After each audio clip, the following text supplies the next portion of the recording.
Bienvenidos de nuevo a nuestro ciclo de conferencias del Principio Divino y ahora vamos a continuar con otro tema que, bueno, es de nuevo bastante bíblico y muy del mundo cristiano, porque es acerca de la cristología, de entender quién es Cristo, cuál es la relación entre Cristo y Dios, si es Dios mismo y cuál es la relación de nosotros con Jesús y con Dios. Los hombres caídos descendemos del pecado original, que se encaminan hacia la meta de la salvación, deben resolver muchas preguntas difíciles. La Trinidad, Jesús, todo eso hay que aclarar. Para nuestra vida de fe es muy importante tener el concepto claro y correcto acerca de estos temas teológicos, porque de ello también depende cómo vamos a actuar en nuestra vida. Hasta ahora nadie ha contestado completamente estas preguntas. A causa de ello hay mucha confusión en la vida de fe y la doctrina del cristianismo. ¿Cómo lo aborda esto el principio divino? Pues siempre el principio divino suele volver al ideal original de la creación, para verlo desde esa perspectiva. Si no hubiera habido una caída, pues seguramente Cristo no sería necesario que viniera, no habría sido necesaria ninguna salvación. Entonces nos planteamos siempre primero la perspectiva de cómo sería una persona que cumple el ideal de la creación. O sea, si Adán y Eva no hubieran caído y luego todos nosotros después, ¿qué valor original habríamos adquirido? Ese es el primer punto para entender quién era Jesús. Entonces, después de crecer por los 3 periodos de crecimiento, el valor original es entrar en ese dominio directo del amor de Dios.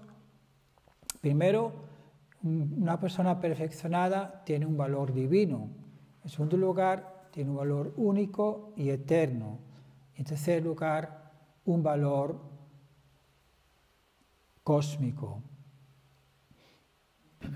Para eso tenemos que cumplir nuestra parte de responsabilidad individual y alcanzar la perfección. Así que vamos a ver el valor original en esas 3 partes diferentes. Primero, el valor divino. ¿Qué significa que una persona alcanza el valor divino? Significa que su mente y cuerpo están completamente unidos, cumplen el mismo propósito, están centrados en el amor divino. Y sus pensamientos son los mismos pensamientos que Dios. No puede hacer nada que pudiera desviarse, digamos, del plan de Dios. No porque sea obligado, sino que voluntariamente esa persona sería una persona de bondad que haría solamente el bien. Es uno con el corazón de Dios, es el cuerpo visible de Dios, Dios se manifiesta a través de él o ella, y su propia naturaleza es una naturaleza divina. Así que en ese sentido es uno con Dios. Que ese valor único y eterno significa que cada uno somos una encarnación individual de una característica peculiar de la personalidad infinita de Dios. Somos irrepetibles por toda la eternidad. Entonces hay una relación personal y eterna entre Dios y cada individuo. Esto también es importante entenderlo. Por tanto, cada persona finalmente está destinada a alcanzar este valor divino, único y eterno, que es distinta a las demás personas. Y el tercero es el valor cósmico. Ya hemos visto en el capítulo del mundo espiritual que el ser humano ocupa la posición de mediador y el Señor de la creación y del microcosmos. Por lo tanto, una persona que ha alcanzado la perfección tiene el mismo valor que el cosmos, el mundo espiritual y el mundo físico juntos. O sea que hay un valor realmente enorme. Y esto una persona lo tiene que lograr, como acabamos de ver, en la predestinación, con su propio esfuerzo. O sea, Dios no interviene en ese crecimiento. Dios nos da, Él cumple su responsabilidad, que es darnos todas las herramientas, que es el cuerpo físico, con todas sus capacidades, y nuestro espíritu, con todas sus capacidades mentales, espirituales, intelecto, emoción, voluntad, deseos, y naturaleza original, el corazón y la fuente del amor que ya está en nosotros, pero explotarlo, llevarlo a cabo, llegar a cumplir esa meta de la creación, es mérito de la propia persona, no de Dios.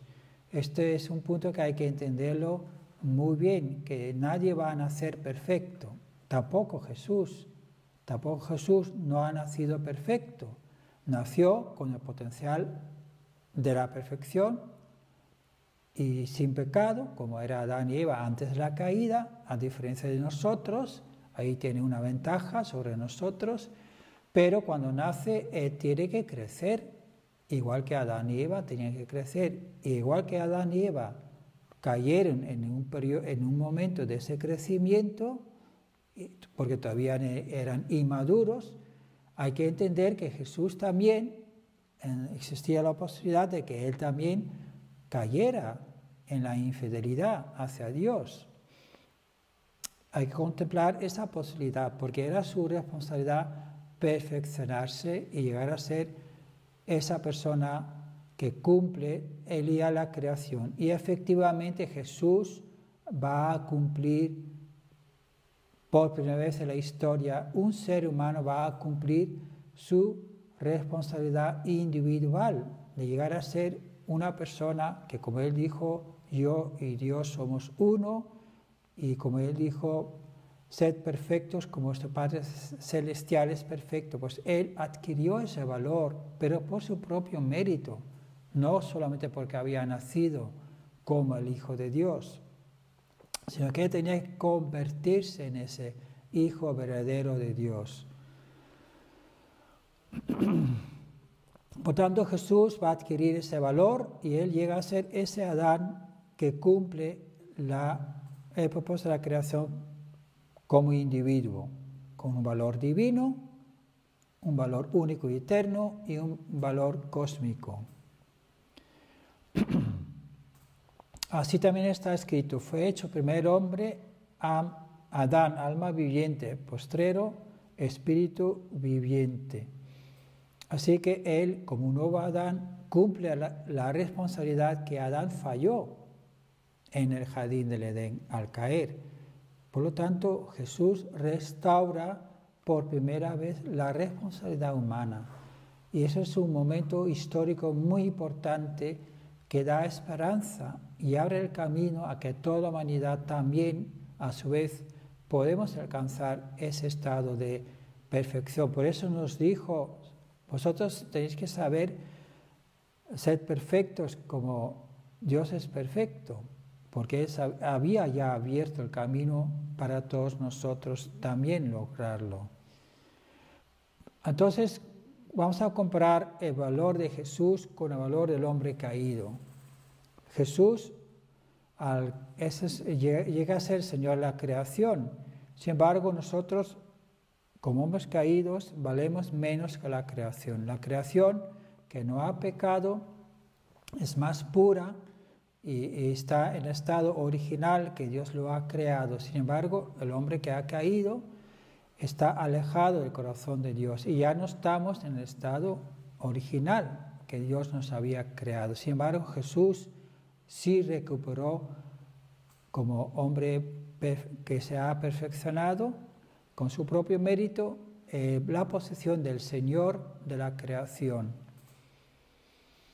Por tanto, nació sin pecado y no tiene naturaleza caída, aunque también se enfadó, pero es un enfado celestial, se puede decir, pero él no tiene la naturaleza de querer hacer daño a los demás. Sin embargo, el hombre caído tiene pecado original y naturaleza caída. Y Dios conoce perfectamente el corazón y la voluntad de Dios. Nosotros, a cambio, conocemos muy poco del corazón de Dios y de su voluntad. Por eso que esa figura adámica, ese nuevo Adán es tan importante, porque realmente Él nos puede guiar a comprender el corazón de Dios. Por tanto, es Jesús, Dios mismo, el Creador. Jesús es el templo de Dios, es la manifestación visible de Dios. El que me ha visto a mí, ha visto al Padre, dijo a Felipe cuando le preguntó que enseñara a Dios. Y es uno con el corazón de Dios. Pero Jesús hizo una clara distinción entre Él y Dios, el Creador. Y esta es la vida eterna, que te conozca a ti, el único Dios verdadero, y a Jesucristo, a quien has enviado. Y Jesús dijo también, ¿por qué me llamas bueno? Ninguno hay bueno, sino solo uno, Dios. Entonces, Él hizo una clara distinción entre Dios y Él. ¿Cómo podría orar a sí mismo? Y la prueba definitiva es que Jesús fuera Dios, pues no sería posible que fuera tentado por el diablo, como fue Él. Él fue tentado por el diablo porque estaba en la posesión de Adán, del primer hombre que fue tentado en el jardín del Edén, y él tenía que superar esa misma prueba de Adán en el jardín del Edén. Entonces que Jesús ha realizado el propósito original, la creación, y se ha perfeccionado a sí mismo, y tiene valor divino, pero no es Dios mismo el creador. Hay que saber que hay esa distinción. Ahora vamos a ver qué es el renacimiento y la Trinidad. Renacer es una necesidad absoluta para el hombre caído. Dios le dijo a Nicodemo, respondió Jesús y le dijo, de cierto te digo, el que no naciera de nuevo no puede ver el reino de Dios. Esto, sin renacer no se puede entrar en el reino de los cielos. ¿Qué significa esto? Pues que, como ya hemos dicho antes, Adán y Eva debían haber sido verdaderos padres, pero cayeron. Entonces Jesús y su esposa debían ser el nuevo verdadero padre, verdadera madre, que dan nacimiento al linaje, y toda la humanidad caída puede ser adoptada o injertada en ese linaje, por lo cual participamos como un injerto, ¿no? de un árbol, de la nueva savia, y entonces podemos participar del linaje de Dios, aunque sea indirectamente, de forma adoptiva. Dios nos puede aceptar como parte de su linaje.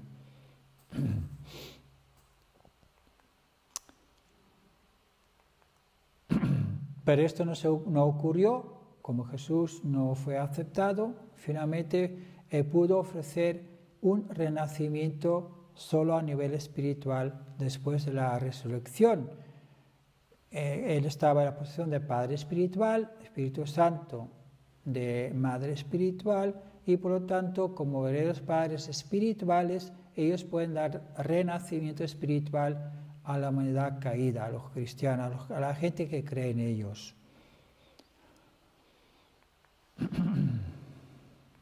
Y la segunda venida se tiene que postergar, se ha postergado hasta la segunda venida ese renacimiento también a nivel físico. Finalmente, la humanidad tiene que llegar a ser parte también del linaje físico que Dios quiere establecer a través del tercer Adán y la tercera Eva, como verdaderos padres de la humanidad, vendrán y van a completar lo que Jesús no pudo hacer en su tiempo, y por lo tanto llegamos a poder resucitar, renacer, tanto espiritual como físicamente, a través de ser bendecidos en matrimonio por la segunda venida de Cristo y su esposa, por esos verdaderos padres, y podemos injertarnos en ese linaje directo que ellos van a crear.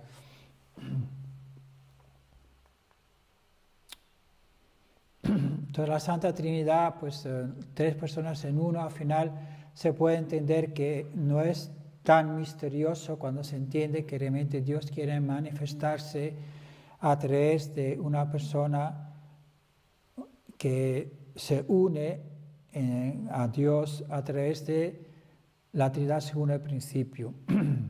Hay un proceso de origen, división, unión, en la cual Dios se manifiesta su masculinidad en el hombre y su feminidad en la mujer, y por tanto el matrimonio representa la Trinidad donde Dios manifiesta completamente su imagen. Observad cuál es la diferencia. Con Jesús se cree en una Trinidad individual. Como Jesús no se casó y él se cree que él llegó a ser uno con Dios, pues se piensa que él es Dios, él y el Espíritu Santo son el mismo, un Dios, en tres personas en uno, ¿no? Pero aquí ya se habla de una Trinidad manifestada en dos personas, un hombre y una mujer, Adán y Eva. Esa es la gran diferencia que hay entre el concepto nuevo de la Trinidad, que es más en pareja, con la pareja y no individualmente. Eso es lo que Adán y Eva tienen que haber hecho, Jesús también, pero no lo consiguió porque no pudo ni siquiera casarse, porque no fue reconocido, pero se queda pendiente para la segunda venida de Cristo. Sí que vemos varios intentos de establecer la Trinidad, primero con Adán y Eva, que fracasó por su caída, luego vino la caída misma, que es una Trinidad falsa, centrada en el amor falso, en Satán, que tenía que haber sido restaurado con Jesús y su esposa, pero que al final llegó a ser solamente espiritual, y finalmente en la segunda venida esa Trinidad será restaurada de forma sustancial. Bueno, esto ha sido acerca de la cristología.